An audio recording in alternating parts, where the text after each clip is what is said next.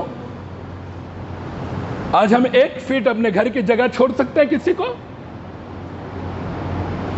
نالی کے لیے لڑنے والے ہم،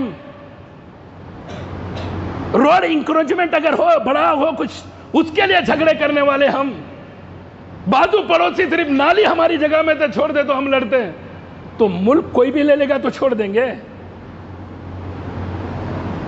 کیا چھوڑ سکتے ہیں ہم؟ میرے دوستو، ہمارا ہی ملک تھا جس کی بنا پر جب انگریزوں سے لڑنے کا معاملہ آیا تو لڑائی کا آغاز بھی ہم نے ہی کیا۔ تاریخ اٹھا کر دیکھیں، گجران والا جو واقعہ ہے، بالا کوٹ کا میدان ذرا یاد کریں، انڈیا گیٹ پر جا کر دیکھیں، دلی کے اندر شہداء کے جو نام لکھے ہیں کس کے نام ہیں؟ لارڈ ماؤنٹ بیٹن، ایک انگریز مورخ جس نے اس تاریخ کو ضبط قلم کیا ہے، جو اس ملک کی آزادی کے وقت یا آزادی سے پہلے کا جو معاملہ تھا، 1800 سے جو شروع ہوا تھا معاملہ، 1800 کے بعد کے جو معاملات تھے وہاں سے اس نے لکھا۔ وہ اپنی تاریخ کے اندر لکھتا ہے، چاندنی چوک سے لے کر خیبر تک ایسا کوئی درخت نہ تھا جس کے اوپر کسی عالم کی لاش نہ لٹکی ہو۔ ہر درخت پر ایک ایک مسلمان عالم کی لاش لٹکی ہوئی تھی۔ وہ لکھتا ہے اپنی تاریخ کے اندر کہ کڑھائیوں کے اندر تیل کو گرم کیا جاتا تھا، 10 علماء کو پکڑا جاتا تھا اور کہا جاتا تھا کہ دیکھو اس جنگ آزادی سے اپنے آپ کو دور رکھو ورنہ اس تیل کے اندر تمہیں زندہ تلا جائے گا۔ 10 کو تل کر پھر 10 کو دکھایا جاتا، اگر تم انکار کرو گے تو تمہارا بھی یہ انجام ہوگا۔ لیکن وہ کہتا ہے میں نے ایک بھی عالم کو نہیں پایا کہ جس نے انکار کیا ہو اور اپنی جان نہ دی ہو، لیکن پھر بھی کہتے ہیں کہ تم اس دیش کے ہو۔ کون سا ثبوت دے محبت کا؟ تمہارے الفاظ کا؟ تمہاری سوچ کا؟ تمہاری شرکیہ کلمات کا؟ تمہاری شرکیہ الفاظ کا؟ وہ الفاظ ہم کہہ کر اس سے محبت کا اظہار کریں، شرکیہ جملے کہہ کر ہم محبت کا اظہار کریں، کفریہ کلمات کہہ کر ہم محبت کا اظہار کریں؟ ارے ہمیں ہمارے ملک سے محبت ہے، کرتے ہیں، کرتے رہیں گے۔ اسی زمین میں پیدا ہوئے ہیں، اسی زمین میں کھیل کود کر بڑے ہوئے ہیں، اسی زمین پر جوان ہوئے ہیں، اسی زمین پر خود بھی پڑھ رہے، اپنے بال بچوں کو پال رہے ہیں، اور جس دن موت ہوگی اسی زمین کا پیوند بن کر رہیں گے، کیونکہ یہ ملک ہمارا ہے، اتنی محبت ہمیں اس ملک سے ہے۔ اس کے ثبوت کے لیے تمہاری سوچ سے جواب دینے کی ضرورت ہمیں نہیں ہے۔ جس دھرم جس مذہب کو مانتے ہیں اس دھرم و مذہب کے اندر ہمیں تعلیمات واضح طور پر دے دی گئی ہے۔ اسی لیے کسی شاعر نے کیا خوب کہا، پتا پتا بوٹا بوٹا حال ہمارا جانے ہیں، پتا پتا بوٹا بوٹا حال ہمارا جانے ہیں، جانے نہ جانے گل ہی نہ جانے باغ تو سارا جانے ہیں۔ ہندوستان کا ایک ایک علاقہ جانتا ہے اہل ایمان کی قربانیاں کیا ہے، مسلمانوں کے اس ملک کو آزاد کرنے میں قربانیاں کیا ہے۔ ارے اس کے کون دشمن نہیں تھے؟ جس وقت بالا کوٹ کا معاملہ تھا، اس ملک کے اور دوسرے سلطنت رکھنے والے غالباً اگر سکھوں کا معاملہ لیا جائے تو ان سے بھی مقابلہ ہوا، ان سے بھی مدبھیڑ ہوئی، انگریزوں کے ساتھ ساتھ اور لوگوں سے بھی مقابلے اس ملک کے اندر ہوتے رہے، لیکن اخیر کے اندر جب اس ملک کی آزادی کا معاملہ تھا، کیا ہندو کیا مسلم کیا سکھ کیا عیسائی جو ہوتے نا آپس میں ہے بھائی بھائی، اس ملک کے بھائی ہونے کے ناطے، ایک ہندوستانی ہونے کے ناطے کوئی ایک دوسرے کے اندر فرق کیے بغیر اس ملک کی آزادی کی جنگ لڑتے رہے، لڑائی کرتے رہے، اور انہوں نے اس ملک کو آزاد کروا لیا۔ جب ملک آزاد ہوا تو اب بول رہے کہ ہندوستان میں رہنا ہے تو ہندو بن کے رہنا۔ پہلے یہ تو ثابت کرو کہ ہندو کہا کس کو جاتا ہے؟ کوئی مذہب ہے ہندو؟ کوئی دھرم ہے؟ پیش تو کرو، رہیں گے ہم، ثابت تو کرو، سمجھاؤ تو صحیح ہمیں کیا سچائی ہے اس کی، کیا حقیقت ہے اس کی۔ ہندو بن کے رہنے کا معاملہ اگر ہے تو ہندو کی حقیقت کیا ہے، ہندو کی سچائی کیا ہے۔ اگر ہمارے اس ملک کے جو ہندو بھائی جنہیں بولا جاتا ہے، نان مسلم غیر مسلم الگ الگ الفاظ ہے، ایک عجیب و غریب ہمارے ملک کا معاملہ ہے، اس کے کئی نام ہیں، انڈیا، بھارت، ہندوستان، ہند، جو نام کہو وہ نام ہے۔ تو ہند، اسی سے ہندو، ہر ایک ہندوستانی ہندو ہے۔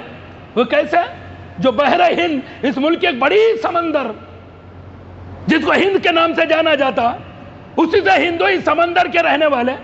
تو جو بھی سمندر کے آس پاس رہنے والے کسی بھی مذہب کے کیوں نہ ماننے والے ہو، وہ سناتن دھارمک کیوں نہ ہو، وہ مسلم کیوں نہ ہو، وہ سکھ کیوں نہ ہو، وہ عیسائی کیوں نہ ہو، بدھسٹ کیوں نہ ہو، وہ کوئی بھی مذہب کا ماننے والا کیوں نہ ہو، اس سمندر کے اطراف میں رہنے کے اعتبار سے وہ کیا ہے؟ بحر ہند، ہندو ہے، ہند کا رہنے والا ہے۔ حقیقت تو یہ ہے۔ تو ہم تو کہہ رہے ہیں کہ پھر تم جو بول رہے وہ حقیقت پیش کرو۔ اس لیے میرے دوستو، ایک بات اپنے ذہن میں رکھو، اپنے ملک سے محبت کرنا فطرت ہے انسان کی،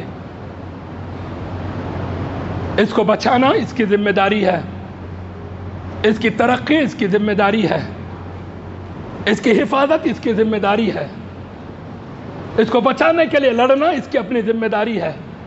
اسی لیے اللہ کے نبی صلی اللہ علیہ وسلم نے فرمایا، من قتل دون مالی فہو شہید، من قتل دون دینہ فہو شہید، من قتل دون عرضہ فہو شہید۔ جو اپنے مال و دولت کے لیے صحیح قتل کر دیا جائے وہ شہید ہے۔ یہ ملک ہماری دولت ہے، یہ ملک ہماری ملکیت ہے، اس ملک کی زمین سرزمین ہماری سرحد ہے، یہ ہماری زمین ہے۔ اگر اس کو کوئی لینا چاہے گا صرف زمین حاصل کرنے کے لیے، اس کو بچائیں گے، بچاتے بچاتے اگر ہماری جان بھی جائے گی۔ اسلام کی تعلیمات، محمد رسول اللہ صلی اللہ علیہ وسلم کا فرمان ہے کہ جب ہم اپنے ملک کو بچانے کے لیے، اپنے مال و متاع کو بچانے کے لیے اپنی جان دے دیں گے تو ہم کیا کہلائیں گے؟ شہید کہلائیں گے۔ تو اس سے زیادہ دیش سے محبت کا معاملہ اور کیا ہو سکتا؟ جب سرحدوں پہ ضرورت پڑے گی تو کیا بچہ کیا جوان آواز دے کر دیکھو، سرحد بھر جائے گی انشاءاللہ اس ملک کو بچانے کے لیے۔ یہ اور بات ہے کہ اس ملک کے اندر سرحدوں کو بچانے کے لیے کوئی آرمی فورس ہے، الگ الگ عملہ ہے، لیکن وقت آنے پر جس وقت اس ملک کی آزادی کا معاملہ تھا، اس ملک کی آزادی کے وقت کوئی فورس، کوئی فوج نہیں تھی، ہر ہندوستانی فوجی تھا، ہر ہندوستانی لڑنے والا تھا، ہر ہندوستانی جنگی مجاہد تھا۔ تو آج بھی جب معاملہ اس ملک کو ایسا آئے گا، ہر مسلمان ایک مجاہد بن کر سرحد پر کھڑا نظر آئے گا، کیونکہ وہ اس کا اپنا ملک ہے جس کو چھینتے وقت وہ خاموش نہیں رہے گا، بچائے گا، سامنے والے کی جان لے کر یا پھر جیتا جی تو آنے نہیں دے گا، شہید ہو کر اپنے ملک کے لیے جان قربان کر دے گا، کیونکہ شریعت اسلامیہ نے اس کو کیا قرار دیا ہے؟ شہید قرار دیا ہے۔ کبھی کبھی لوگ شرماتے ہیں بولنے کے لیے، پھر بھی سوچتے ہیں کہ اسلامی تعلیمات غلو شرک ہے، دیش بھکتی شرک ہے، ملک پرستی شرک ہے، لیکن ملک سے محبت اسلام کا تقاضا ہے، فطرت انسانی کا تقاضا ہے۔ محبت کرو اپنے ملک سے اور جانو کہ یہ ملک میں جینا کیسے ہے۔ شریعت اسلامیہ کے طور پر اس ملک کے لیے ہم کیا کر سکتے ہیں؟ بہت کچھ کرنا ہے میرے دوستو۔ سب سے بڑا کام جو کرنا ہے وہ ہے دعوت توحید کا کام کرنا ہے، اللہ کے بندوں تک اللہ کے پیغام کو پہنچانا ہے، رب کے بندوں تک اس کے جو عابد بنیں گے، جو عبادت گزار جنہیں بندے بنا دیا گیا ہے، وہ صرف اللہ کے عابد بنے، معبود برحق صرف اللہ کو تسلیم کر لیں۔ اس کی سب سے پہلی دعوت دینی ہے، یہ سب سے بڑی ذمہ داری ہے اس ملک میں رہتے ہوئے ہماری ہے، لیکن ہم اس چیز کو بھلا چکے ہیں میرے دوستو۔ بہرحال اس بات کو ذہن نشین کر لیں، ملک کی محبت ایمان کا حصہ نہیں ہے۔ جو حدیث پیش کی جاتی ہے حب الوطن من الایمان، یہ موضوع من گھڑت حدیث ہے، موضوع من گھڑت جھوٹی حدیث ہے، لیکن فطری طرح پر فطری تقاضا ہے کہ آدمی اپنی زمین سے، اپنے گھر سے، اپنے علاقے سے محبت کرے گا، اور کرنا چاہیے۔ جیسے اللہ کے نبی صلی اللہ علیہ وسلم نے مکہ کی سرزمین کو مخاطب کر کے اپنے محبت کا اظہار کیا، مدینہ کے تعلق سے اللہ سے دعا کی کہ اللہ مدینہ کی محبت ہمارے دل کے اندر ڈال دے۔ کبھی جبل احد کو مخاطب کر کے کہتے ہیں احد سے ہم ہیں، ہم سے احد ہے۔ اللہ کے نبی صلی اللہ علیہ وسلم نے احد سے اپنا والہانہ محبت کا اظہار کیا۔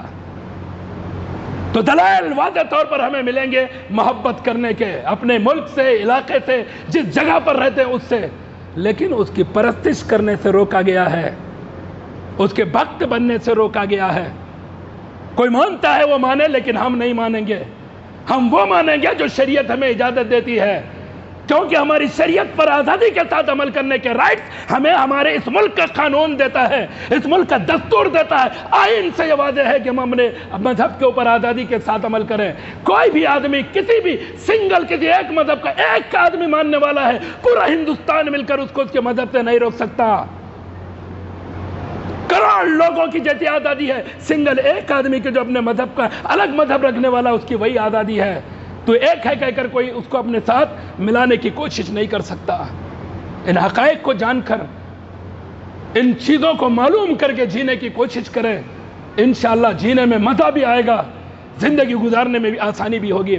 اللہ رب العزت سے دعا ہے اللہ ہمیں جب تک زندہ رکھے ایمان و اسلام پر زندہ رکھے، موت دے تو ایمان و اسلام پر موت دے۔ آمین۔ بارک اللہ لنا ولکم فی القرآن العظیم، انہ تعالی جواد کریم ملک رؤوف رب حلیم۔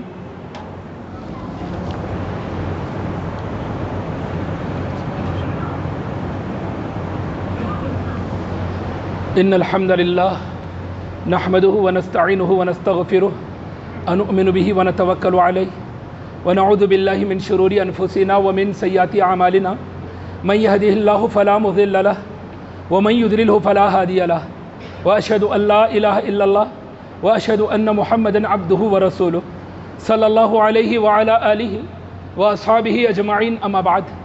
اللہم اغفر للمؤمنین والمؤمنات والمسلمین والمسلمات الاحیاء منهم والاموات، اللہم اعز الاسلام والمسلمین واخذل الکفرۃ والمبتدعۃ والمشرکین، اللہم انصر من نصر دین محمد صلی اللہ علیہ وسلم واجعلنا منهم، اللہم اخذل من خذل دین محمد صلی اللہ علیہ وسلم ولا تجعلنا منهم۔ عباد اللہ رحمکم اللہ، ان اللہ یأمر بالعدل والإحسان وإیتاء ذی القربى وینہی عن الفحشاء والمنکر والبغی یعظکم لعلکم تذکرون، وذکروا اللہ یذکرکم وادعوه یستجب لکم ولذکر اللہ تعالی وأولی وأولی وأعز وأجل وأهم وأتم وأکبر۔